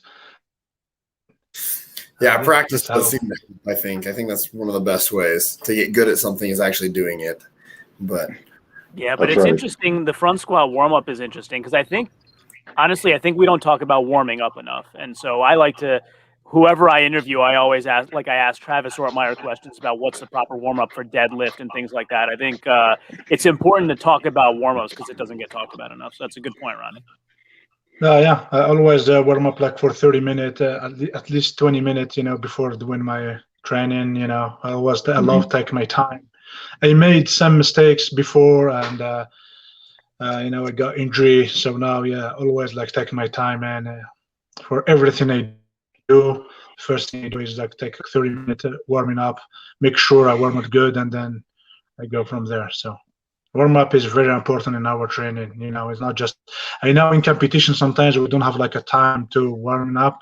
But you need always find something to warm up before I start lifting heavy. Like in competition, strongman competition, I always have a bands with me. To warming up before I start lifting heavy. So yeah, it's a good point. I think specifically World's Strongest Man being more of a television production makes it hard for warm-ups to be done properly. Well, I'll put it this way: they warm up and then they cool off by the time they're actually on. So they may have to warm up twice, and it's harder. But in other competitions, not so much of an issue. Oh yeah, sometimes they got several hours. Yeah. Sorry. If I watch like in the World Strongest Man, if you watch Novikov, he's very smart about his training, his warming up and everything before a start. So this guy actually is a big inspiration, for. He's a good, he's very good for the sport, and yeah, I always watch his warming up. He's very, very strong, So that's why I think he become World Strongest Man really fast, and So I believe, warming up is very important, not just to go start, especially when it's cold or something. You need to warm up your body. This is important. Absolutely. Yeah, absolutely. Isaac, you were talking earlier about being able to win competitions by not winning any events. Novikov, I think, is a little bit of an exception. Like everybody knows he's the best circus presser, right? So like, there are certain athletes like that, like Tom Stoltman with Alice Stones. There are certain athletes where they're going to win that event. Yeah. Yeah, but Novikov is consistent athlete, man. He's not just on circus dumbbell, but is good in everything, man. So even in new events in the competition, he will be good. Even they give them. We're gonna see this year. We have like a fingers. You're gonna see Novikov is gonna do good, man. He's very smart boy, and strong man, and I think he's a good example. He always know how figure it out. How to do. How to lift and. I think it's very important, Yeah, he's very smart about it. I actually have a question for both of you. So I've been trying to put together my predictions for World's Strongest Man and looking at everybody's prep. And so everybody's, trying to, work on the events for World's Strongest Man, the traditional stuff, the axle, the circus, the deadlift, and try to mimic some of the other stuff. But the one thing that no one seems to have been able to mimic is Titan's turntable. So my question to both of you is, who will do the best on that event? Which event? Well, the one it's a giant table with, I believe, a train on it, and they have to turn it. Oh, yeah, it's like a Wheel of Pain. That's old school. Yeah, it's kind of like the Wheel of Pain, except slightly different in appearance, basically. Yeah, they've done that in the past. The turntable with a train on it, that actually is a very old strongman event. I know I've seen that in a very classic competition. Might have not been World's Strongest Man, but it was up there. That is going to come to the person with the biggest drive and likely the most mass. Brian's going to have a good chance with that because of his size. Novikov, on the other hand, because of how, just based on the fact of how well he did in the I'm sorry, what was the name again? The Arnold. back in the, at the Arnold, with that the Conan's pain. I can't remember the name. I can't top of my head. Yeah. Wheel pain. There you go. Thank you. He surprised a lot of people with that. A lot of people, and actually, if I believe he won that event particularly. So if it's not going to be the guy with the biggest mat, he didn't win it. He didn't win. No. He become a third. Okay, well, still for his size. Martin, that's right. But still for his size, he did very well. And now that he has the more experience and he's the reigning world's strongest man, he is going to be the one to watch with that. If it's not somebody who has the sheer mass like Brian Shaw to win it. Yeah, I wonder how the handles are going to be constructed. Like, is it going to be like the Wheel of Pain where it is somewhat high, or does height not matter? Like, my initial instinct is Brian wins it, Tom Stoltman comes in second, and Janosh third because they're massive and tall. But, if the handles are low, maybe that doesn't matter. Yeah, I think it's going to be primarily a push. I feel like it's just going to be more of a push or anything. Maybe like a Zercher hold type way. I mean, everybody's going to have their strengths and weaknesses, so it's going to be interesting who's going to figure it out going into it. Yeah. That's why I would say Novikov gonna events, and because just when I saw him in Arnold Classic doing pain, it was his first competition pro in Arnold Classic, and then he became third because he figured out. I don't know if we watched video when he did like with his and they come. I think he became third there, and that's why it's not just this event. I think it's not just to be big. You need to be big and fit. Have a big conditioning, which is Novikov is. You have this conditioning. He's a monster on the event. So if you see Thor in Wheel of Pain in Arnold Classic, I think he becomes third or a second. The Wheel of Pain, and then he's the Giants guy. He's the biggest guy in the Arnold, right? So I believe Novikov is going to become first, and maybe Singleton or maybe the Maxime Boudreau can do good on that event too. And other. Speaking of, Evan Singleton looks fantastic in his prep. A lot of energy with him. Yeah, there's no lack of motivation there for sure. It's like I believe it's like an actual T-Rex. Exactly. I love the athlete, and then I believe last year it was injured his biceps, unfortunately. Last year, I believe in Singleton can do, top 3 this year in the world's strongest man if he's still, in good shape. Possibly. So, yeah. So for what it's worth, JF agrees with you that Singleton's making the finals for sure. Yeah. On that note, though, who are your top 3 for winning World's Strongest Men? I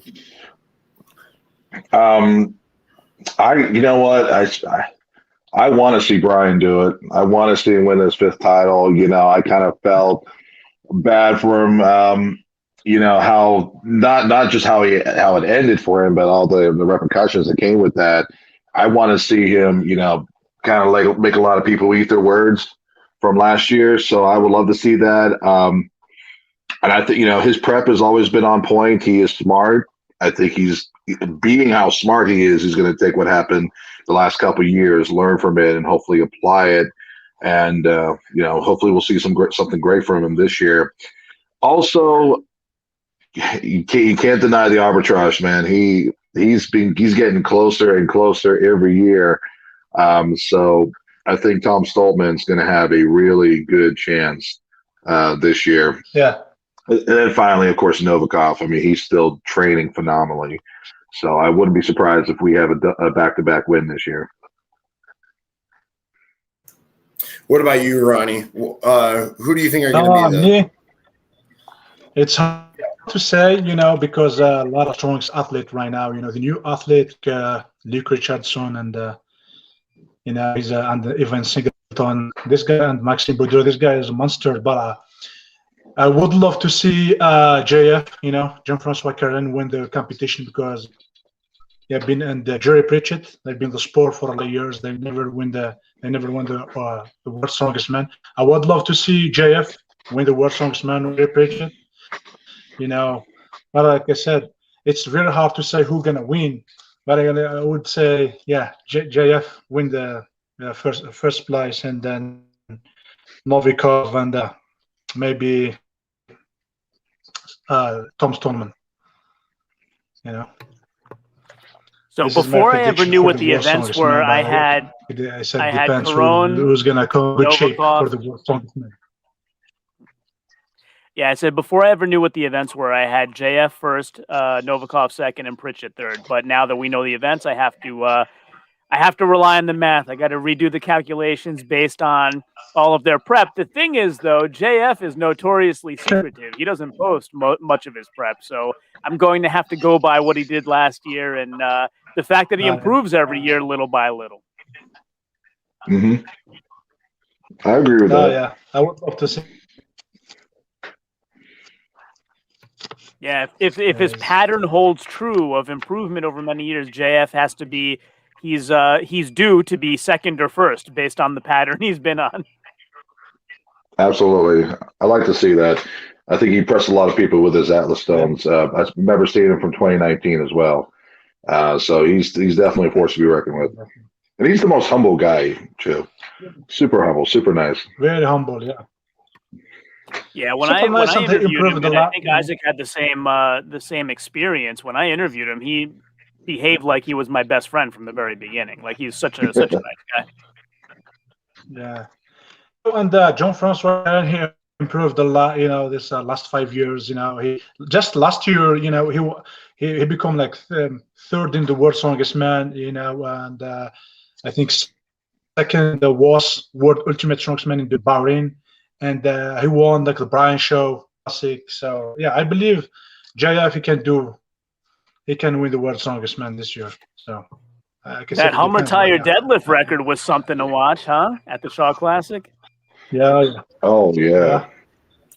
Yeah, a lot of impressive lifts with that one. I actually didn't have the chance to watch the whole thing, but little snippets here and there. Man, I have to go back and have to watch it. Yeah, that was pretty. That was amazing to watch that, and I'm excited that Shaw is getting his own classic together. I feel like his competitive side is winding down, and he's slowly getting ready to be. I don't know if he's going to be a sponsor or a host or something like that, but I'd say like an ambassador of the sport. Yeah, I'm excited though. I think I'm excited to see what he does with it. I want to see him get that 5th title, man. After Marius won his, he just kind of, as far as Strongman goes, he just kind of fell off the face of the earth. No disrespect to him and everything, but Brian, I don't think anybody right now in the sport promotes Strongman as much as he does. I mean, he loves strength athletics. So you look at his collection that he has, and so I just want to see him just based off that and his personality to win that 5th title. And he will continue to promote the sport afterwards. And yeah, I'm just rooting for Brian now.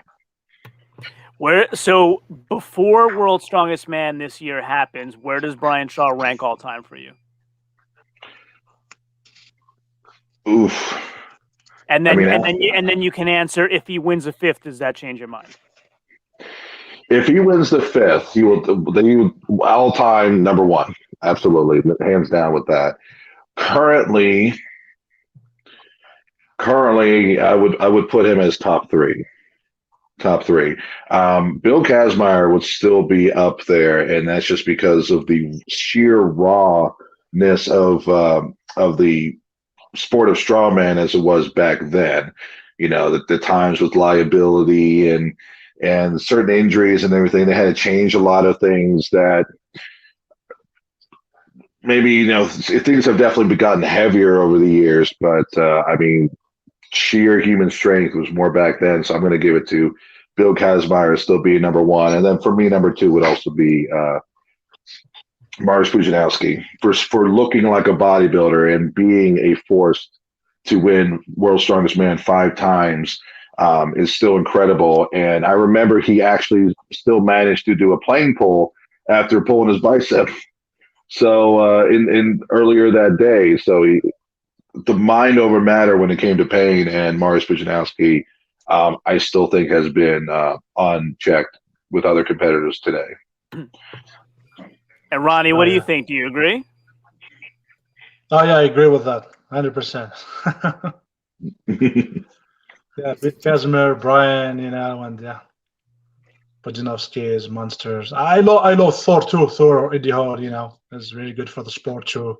I've been a lie in the sport, and they both win the World's Strongest Man. So, yeah, but yeah, I agree. So for me, let me, Isaac, what's yours? But I'll go last. I was gonna say I agree with most of that, but I'd probably put Zydrunas at 2 because, Oh yeah.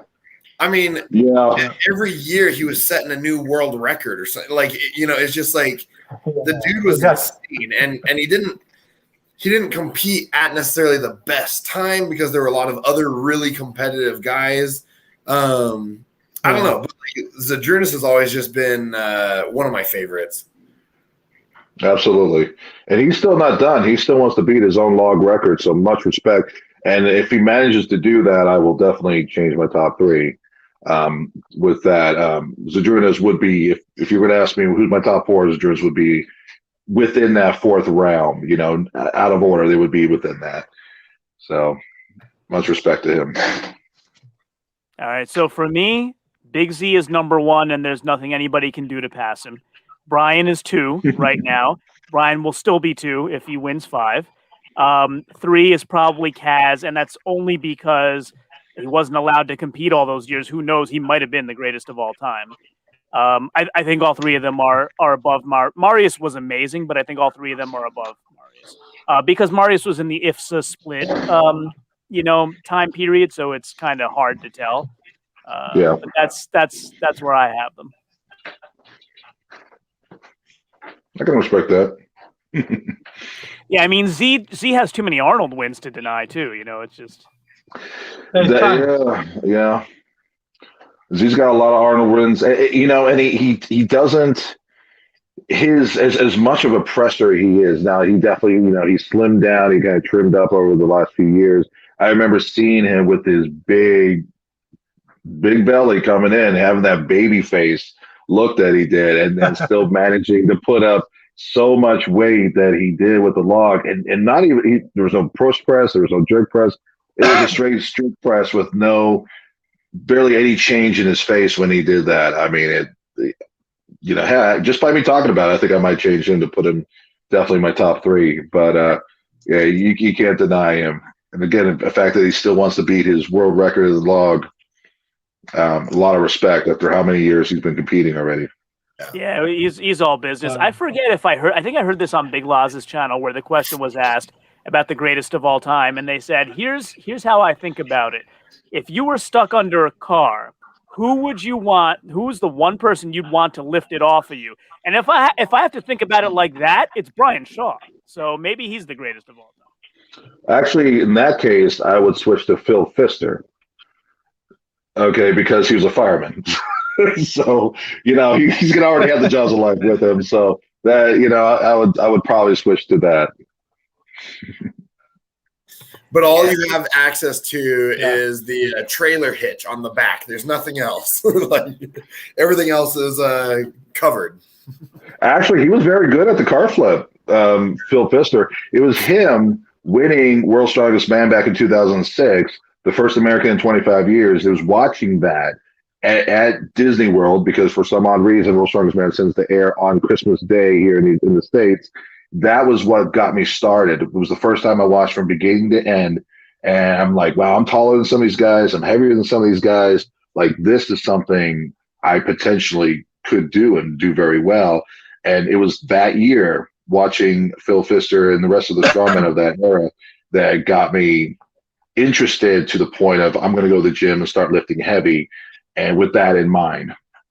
And so I owe it actually a lot of what I am now, at least my mindset, based off that year and watching Phil Pfister and the whole 25 guys competing that year. Would you say that of all the World's Strongest Men you watched kind of coming up, Phil Pfister was the most inspirational? Very inspirational. It was actually the year before that during his Hercules hold. Like he called it as it was. It's like, I'm going to win World's Strongest Man, or if not, American will have it back one day. And then there he goes the very next year. And he was dominating. He went with it was a 275-pound farmer's carry up a incline, 60 feet, 70 feet. I forget what the distance was, but when he was done, he had the fastest time, even beating Marius. And he still had the implements in his hand after he was done. And so like, I'm not going to let go of these things. I'm going to prove my strength. And he did. And even in the car flip, he was very phenomenal with that. Car carry as well. He was a monster. Phil was unbelievable.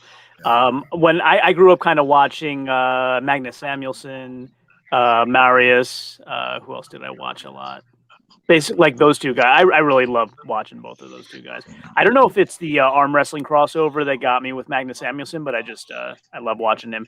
And then, of course, on reruns, because I was a little kid when Franco Colombo was there. But those are always fun to watch as well, with the when he did the bar bend in his mouth. John Paul Sigmarsson, he's another one that I would very closely put in my top four for the size that he was, and yet he was a force to be reckoned with.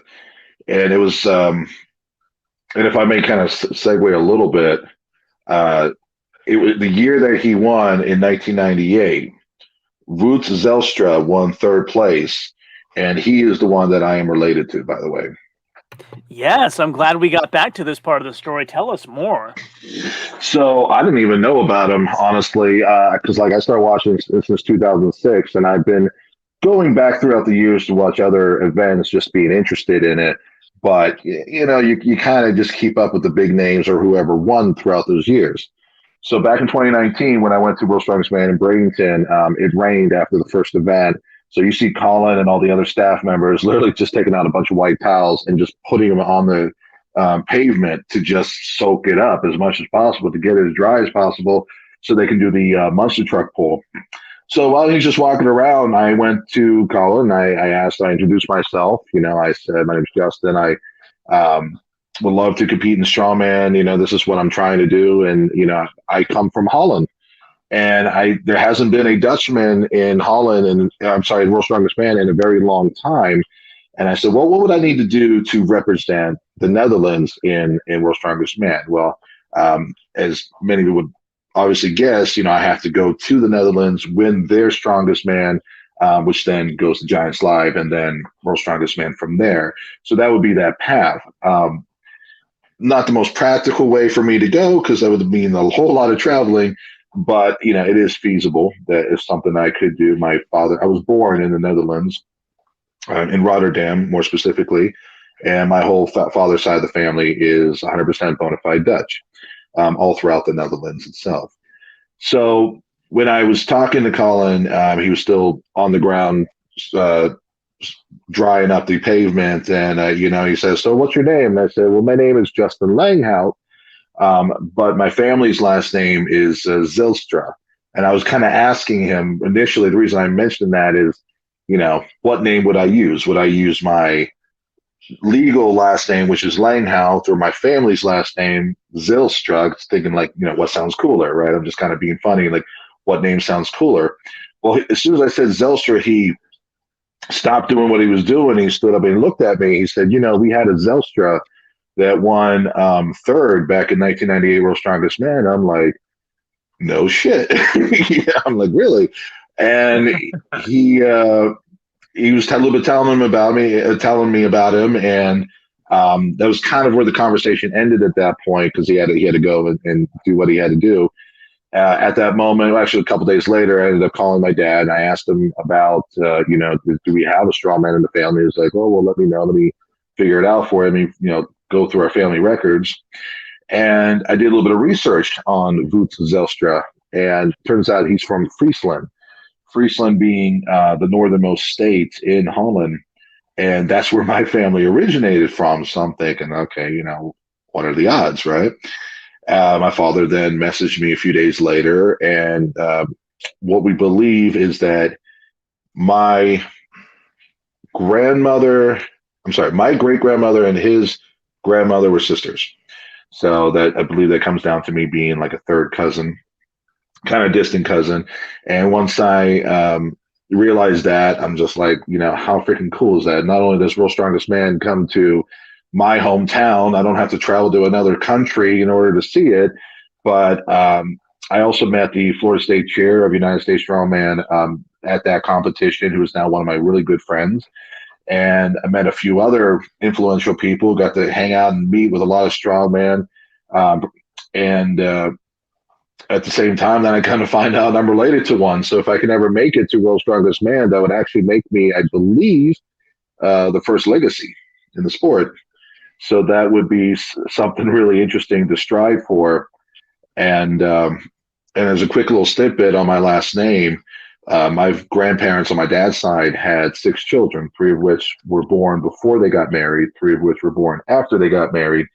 All the same, 2 parents, my father being of the first 3. So they took the mother's last name Langhout, but once they got married, they had 3 more children. They took the last name Zelstra. So if you go back to modern, times and how we do things, typically the children just take the father's last name. So technically, I should be a Zelstra. Some competitions I've gone in as a Zelstra, some I've gone in as Langhout. For simplicity, I may just keep it as Langhout, but who knows if I might switch that up. I have tried to reach out to Woots Zelstra before. I have gotten a little bit of a response from him, but unfortunately nothing since then. I hope to kind of meet up with him next time I make my trip to the Netherlands, and especially his son, who I believe is also very much involved in strongman and strength athletics. And so we'll see what happens from that. But first legacy, let's go. Let's make it happen. Super interesting story. That's awesome. Thank you. That's actually really interesting because my dad's whole side of the family is from Friesland. But they came across like right after World War II. Or right before World War II, somewhere in that time period. So I don't know if we're related, but maybe way back we might be related somewhere as well. So possibly, it's a big farming country. Maybe not as much now, but at the time there was. And but my family was pretty big. I mean, it was actually kind of a funny story, but I may not get into that because it might be a little too much for YouTube.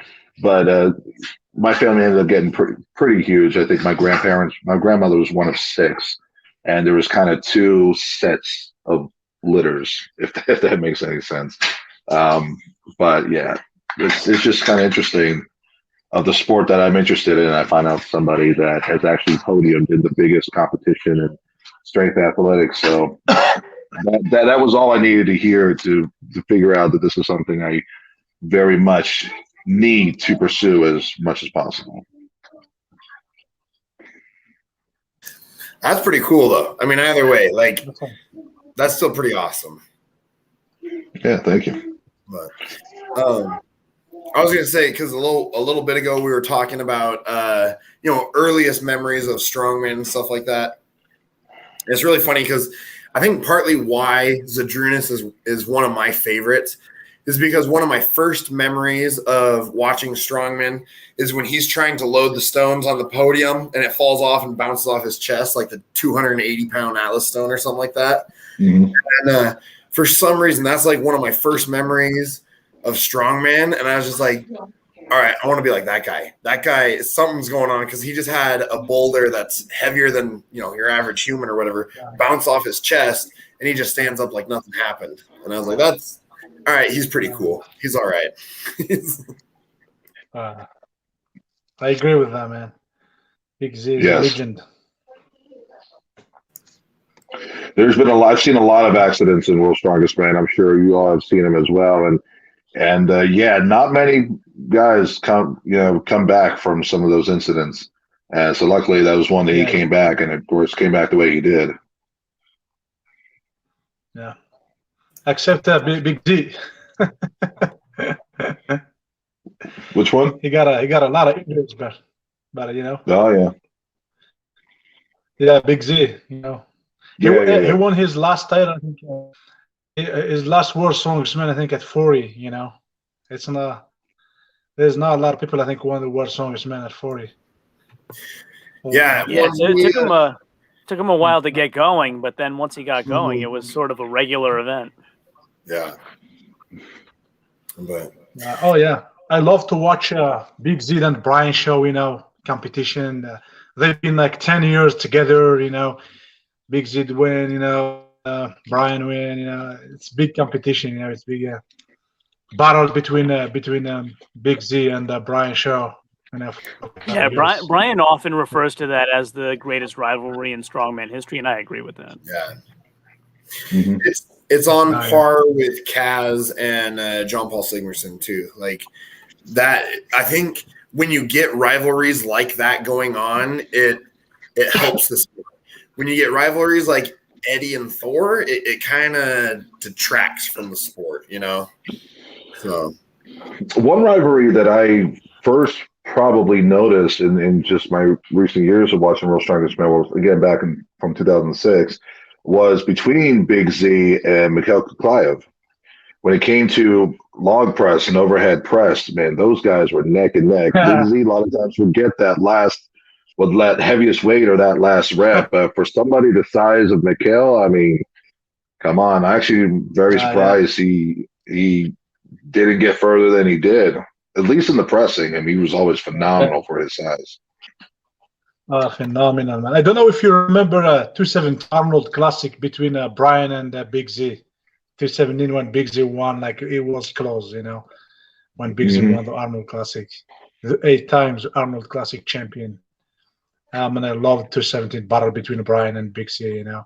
And then especially the log lift, because like they have, I think, 25 kilos, like 450 pounds, and no one did 1 reps, and Big Z did 4 reps. Yeah, it was crazy. Yes. Yeah, I love the battle between Big Z. I still watch the video, you know, the World's Strongest Man Arnold Classic between Brian and Big Z. You know, that was awesome. I think best athlete, you know. I forget. Did Mikhail Kuklayev win an Arnold, or he came very close, didn't he? No, he has never won an Arnold, but he has come very close. I believe he actually came in as much as second place, but he has not won. Honestly, as far as the amount of Arnolds, Mark Henry, I believe, I could be wrong, is like the only one that has won just one. The rest of them have been won multiple times by different people. You got Brian Shaw, Derek Poundstone, Big Z. I know Half Thor has won at least once. But like between the 3 that I just mentioned, you know, they have 2 to 7. I mean, I think Big Z's won like 7. I think he has 8. Oh, 8. Right, you know, Arnold Classics. So, you know, as far as the amount of Arnold Classics there has been, I mean, the amount of people that's won is actually a very short list of that.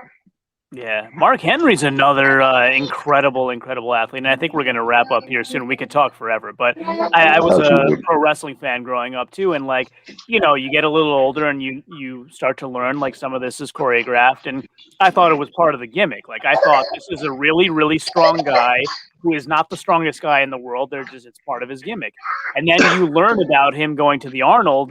And basically the behind-the-scenes stuff where Vince McMahon told him, like, you have to go prove that you're actually the world's strongest man and win this, or you're going to lose your job. So he went out and proved it, and he was legit the world's strongest man that year, at least as far as Arnold classifications are concerned. I agree. I did not. I thought it was a gimmick. I only knew Mark Henry through WWF at the time, not WWE. And then the Arnold came, and so, well, I'm sure he shut up a lot of people with that. And so very impressive. I actually remember a specific thing he did on the WWE back in the day, where he had his back up against the wall. Someone, actually, I think it was Dave Bautista himself. He was in a car of a limousine, and Mark Henry put his legs up against the front of that limousine, and then Dave Bautista basically floored it. And it was to see if Mark Henry had the leg power to keep that car in place with the wheels spinning, and he did. Eventually, got too much for him, but I mean, he kept it for a couple seconds. So that was very impressive. One of the earliest memories I have of Mark Henry himself. Yeah, I don't know how you fake that one. Like they've had in modern days, I don't know if you still follow it, but like Braun Strowman flips over a truck, but they had like a crane on the other side that you couldn't see. But I don't know how you fake the one you just said. So that sounds legit to me. Well, we know that he's a legit strongman, so I mean, it's possible. It's possible, or maybe that car was a 4-cylinder. I don't know. Yeah. Not that this is a wrestling show. We can go on a whole other tangent there, but I've seen Big Show talk about the strongest wrestlers to ever pick him up. And if you don't know, he picks John I've seen Cena. that. Yeah, he said John Cena, when he picks me up, I can stay up there. I can order lunch like I'm like as if I'm on solid ground, you know? Yep. Very impressive himself, yes. Yeah. Well, we should probably start wrapping this up. We're hitting the 2-hour mark, so I'm sure our guests are getting bored of watching us talk about random stuff now. So I can look at me for days. Yeah. Nice. So once again, if you're watching this, please subscribe to my YouTube channel, Hunger Smash Fitness. Please subscribe to John's channel, My Block's Strongest Man. Head over to Strong Bros. That's what it's called, right, Ronnie? Strong Bros? Yes, Strong Bro, yeah. So head over to Strong Bros. Make sure you subscribe to them as well. And then go to Instagram and follow Strong Bro Ronnie, right? That's your YouTube, Instagram. Strong Bro Big Ronnie. Strong Bro Big Ronnie. And then Justin's is World's Strongest Dutch American. I do have a YouTube, and I'm going to be working on it a lot more over the summer. It's Dutch Strength Athletics. So I'm just going to kind of build it up as much as I can. Right now, it's just a bunch of shorts of similar videos from my Instagram. But I'm going to try to get into the comical side of the fitness area. So we're gonna hopefully see some funny stuff coming up soon. Awesome. All righty. Well, make sure that you head over and subscribe to all those. Thank you for joining us and watching us while we just talk about all this stuff that we love talking about. And any closing comments? Any of you guys have any sponsors you want to shout out or anything like that, or whatever else? I got B Scripts is one of my sponsors at the moment, and they have been providing me some phenomenal wrist wraps and figure eights that I actually will be using in nationals competitions. So Dutch Strength 10 promo code, try to get 10% off of your next purchase. They are phenomenal, and the guys have been real supportive, and they're kind of like my first sponsor as of right now. Nice. So so let's just kind of keep the ball rolling with that. Really appreciate them. So if anyone else wants to sponsor Justin, hit him up. Looks like he's looking for more sponsors. Absolutely. Ronnie, you have any sponsors you want to shout out, or anyone you want to shout out in particular? No, I don't have any sponsor yet. And just I want to thank you guys for having me here with you. This is awesome. Yeah. And thanks again. Can't wait to do it again. Yeah, it's our pleasure. It was great that you were able to jump on. Our pleasure. Yeah. Like I said, we've been getting some demand for you. So you've got a lot of fans out there, Ronnie. I love that. Go ahead. Yeah. Now I'm not sponsored, but I'm an affiliate. Yeah. So anybody need a free workout? I love talking to them. Go Hard Labs. Yeah, there you go. MBSM 10. Go to Go Hard Labs. Get your pre-workout. MBSM 10 will save you 10%. And by the way, Go Hard Labs, if you're watching, sponsor Ronnie. There you go. Hit him up. So, all righty. Well, thank you for watching, everyone. And please have a wonderful Memorial Day. We'll catch you next week, same time. So have a good one. Yeah. All right, guys. You too. Thank you. Right.